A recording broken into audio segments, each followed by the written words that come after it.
अस्सलाम वालेकुम viewers, Sindh aspirants academy के प्लेटफॉर्म पर मैं हूं सईद। नाज़रीन, आज हमारा पीएचडी और जेईएसटी की प्रिपरेशन के हवाले से लेक्चर नंबर 11 थे। इससे पहले वाले लेक्चर्स में हमने क्लास 6 की सिंधी और मैथमेटिक्स को कंप्लीट किया था और आज हम अपने 11वें लेक्चर में 6th क्लास की साइंस को स्टार्ट कर रहे हैं। बेसिकली ये जो क्लास 6 की साइंस है वो 3 हिस्सों में डिवाइड की गई है। इसके पहले वाले जो 4 चैप्टर हैं, फर्स्ट, सेकंड, थर्ड और फोर्थ, वो बायोलॉजी के हैं। उसके बाद वाले 3 चैप्टर जो हैं केमिस्ट्री के हैं। उसके बाद वाले आखिरी वाले जो 4 चैप्टर हैं वो फिजिक्स पर मुश्तमिल है। आइए तो सबसे पहले स्टार्ट करते हैं चैप्टर नंबर 1 से, जिसका उन्वान है cellular organization of plants and animals. इस चैप्टर के अंदर हम क्या क्या चीज़ें पढ़ेंगे?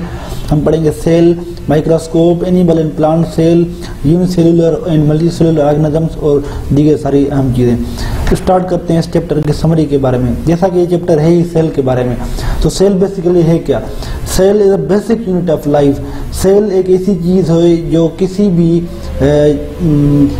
जानदार को गैर जानदार चीज़ से डिफ्रेंशिएट करती है। मतलब कि जिस भी ऑर्गेनिज्म के अंदर सेल मौजूद है तो हम उसी को ही जानदार कहेंगे। सेल एक ऐसा बेसिक यूनिट है जिस पर जिंदगी की बुनियाद खड़ी होती है। उसके बाद आते हैं यूनिसेल्यूलर और मल्टी सेल्यूलर ऑर्गेनिजम्स के ऊपर।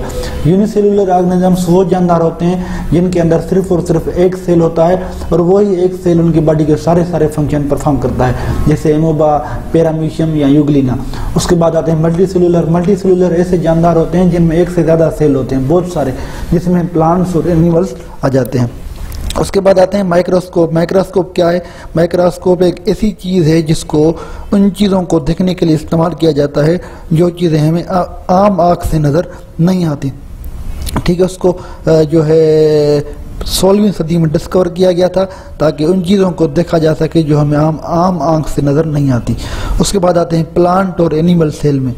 प्लांट और एनिमल सेल बेसिकली उनकी जो स्ट्रक्चर है वो काफ़ी हद तक सेम होती है, लेकिन कुछ ऐसी चीज़ें हैं जो इनको एक दूसरे से डिफरेंट करती हैं। जैसे प्लांट के सेल के अंदर सेल वाल होती है, एनिमल के सेल के अंदर सेल वाल नहीं होती है। उसके बाद हम आते हैं सेल जब मिलते हैं सेम टाइप ऑफ सेल तो क्या बनता है? तो बनते हैं टिश्यूज़ मिलकर एक आर्गन बनाते हैं, और जब आर्गन मिलते हैं तो एक आर्गन सिस्टम बनता है, और जब मुख्तलिफ आर्गन सिस्टम बनते हैं तो फिर एक मुकम्मल जानदार बनता है। जैसे फॉर एग्जांपल डाइजेस्टिव सिस्टम हो गया, एक्सक्रिएटरी सिस्टम हो गया, सर्कुलेटरी सिस्टम होगा। ये जब ये सारे के सारे सिस्टम ज्वाइन होंगे तो एक क्या बनेगा? एक जानदार बनेगा, एक ऑर्गेनिज्म बनेगा। यहाँ पर ये चैप्टर पूरा हुआ। उसके बाद हम आते हैं चैप्टर नंबर 2 के ऊपर। चैप्टर नंबर 2 जिसका उन्वान है सेंस ऑर्गन्स।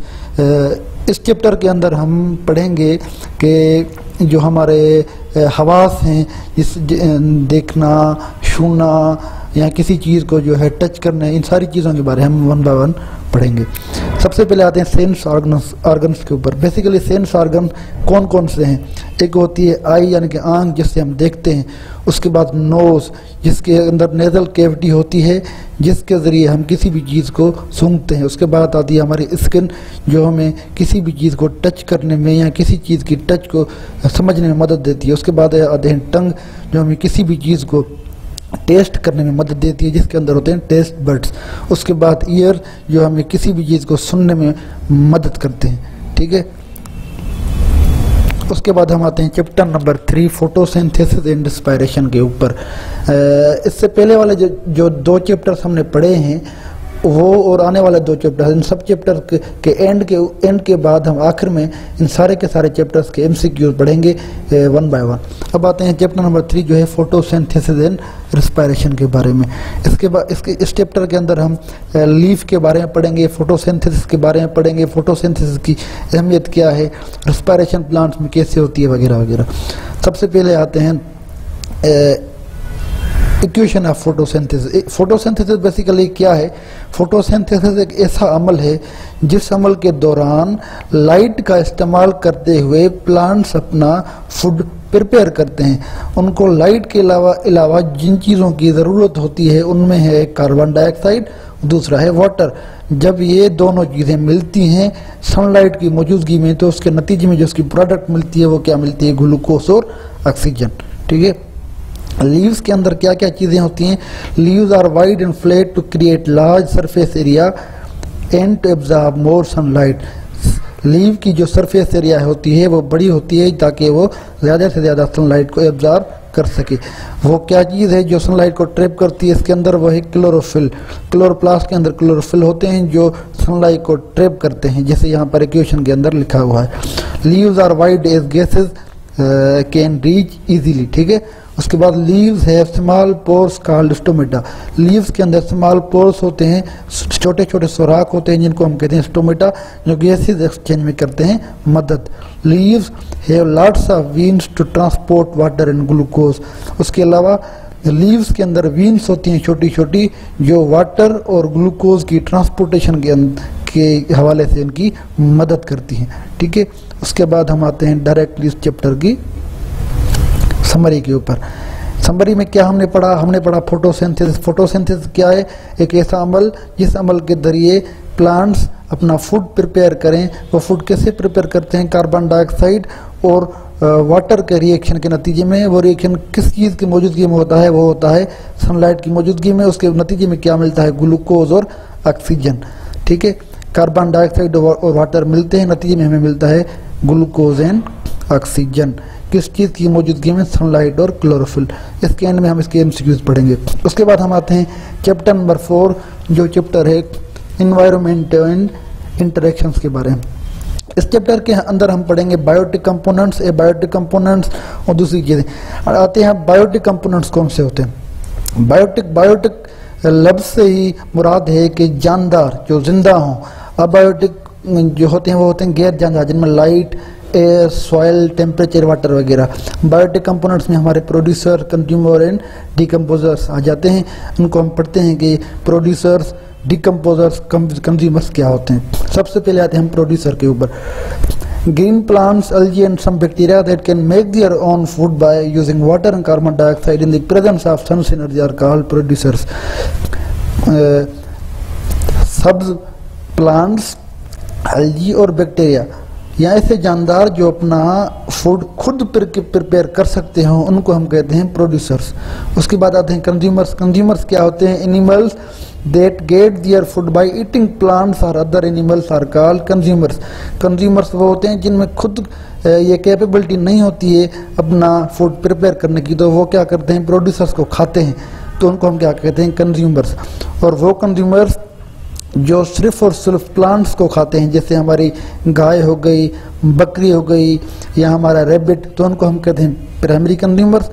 और ऐसे जानदार जो इन प्राइमरी कंज्यूमर्स को खाएं, जैसे कोई अगर गाय को खाए, गोट को खाए, जैसे कौन, लाइन, डॉग, वोल्फ, ये जो हैं प्राइमरी कंज्यूमर्स को खाते हैं, तो उनको हम कहते हैं सेकेंडरी कंज्यूमर्स। उसके बाद हम आते हैं डिकम्पोजर्स पर। डिकम्पोजर्स क्या होते हैं? Small animals and fungi living in the soil feed on dead decaying bodies of plants and animals are called decomposers. मतलब ऐसे जानदार जो मरी हुई चीज़ों को खाएं, उनको हम कहते हैं डिकम्पोजर्स, ठीक है। उसके बाद आते हैं रिलेशनशिप के अंदर। याद रखें, किसी भी चीज़ को अगर अपने माहौल के अंदर सरवाइव करना है तो उनका इंटरेक्शन होता है। तो बायोटिक कंपोनेंट्स को अपने आप के सर्वाइवल के लिए अबायोटिक कंपोनेंट्स जैसा कि एयर, वाटर, इन चीज़ों के साथ इंटरेक्शन करना पड़ता है ताकि वो सर्वाइव कर सकें। तो इनका जो इंटरेक्शन होता है बायोटिक और एबायोटिक कंपोनेंट्स का आपस में सर्वाइवल के लिए, इस इंटरेक्शन को हम कहते हैं ecosystem. This community of biotic and abiotic components and their interactions for survival in the environment make up an ecosystem. आते हैं चैप्टर नंबर 4 की समरी के ऊपर। इस चैप्टर के अंदर हमने बायोटिक कंपोनेंट्स और एबायोटिक कंपोनेंट्स के बारे में पढ़ा और इन दोनों कंपोनेंट्स के इंटरेक्शन के नतीजे में इकोसिस्टम बना, हमने उसके बारे में पढ़ा। उसके बाद हम आते हैं इकोसिस्टम्स के अंदर मौजूद कुछ रिलेशनशिप्स के बारे में। एक होता है पैरासिटिज्म, एक होता है म्यूचुअलिज्म। अभी आते हैं पैरासिटिज्म के ऊपर कि पैरासिटिज्म क्या है। ऐसा रिलेशनशिप जिसके अंदर जो पैरासाइट है वो किसी होस्ट के ऊपर अपना गुजारा करे, उसको अपना जो है उसके ऊपर अपनी फीडिंग करे और नतीजे में जो है उसके होस्ट को नुकसान हो, तो हम उसको कहते हैं पैरासिटिज्म। म्यूचुअलिज्म क्या होता है? म्यूचुअलिज्म ऐसे किस्म का रिलेशनशिप होता है जिसमें जब इंटरेक्शन होती है तो उसमें दोनों को फायदा होता है, होस्ट को भी फायदा हो प्रे को भी फायदा हो। तो इस किस्म के रिलेशनशिप को हम कहते हैं म्यूचुअलिज्म। उसके बाद आता है प्रीडेटर प्रे, ये एक पैरासिटिज्म का ही टाइप है। प्रीडेटर प्रे में क्या होता है, जो प्रीडेटर होता है वो किसी चीज़ को शिकार करता है और उसके नतीजे में जो प्रे होता है, उसका जो शिकार होता है, उसको हर हाल में नुकसान होता है।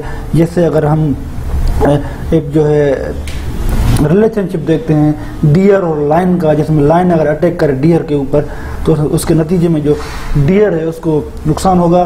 तो इस किस्म के रिलेशनशिप को हम कहते हैं प्रीडेटर प्रे रिलेशनशिप। यहाँ पर जो है हमारे चारों चैप्टर्स कंप्लीट हुए हैं। अभी आते हैं इन चारों चैप्टर्स के एमसीक्यू के ऊपर।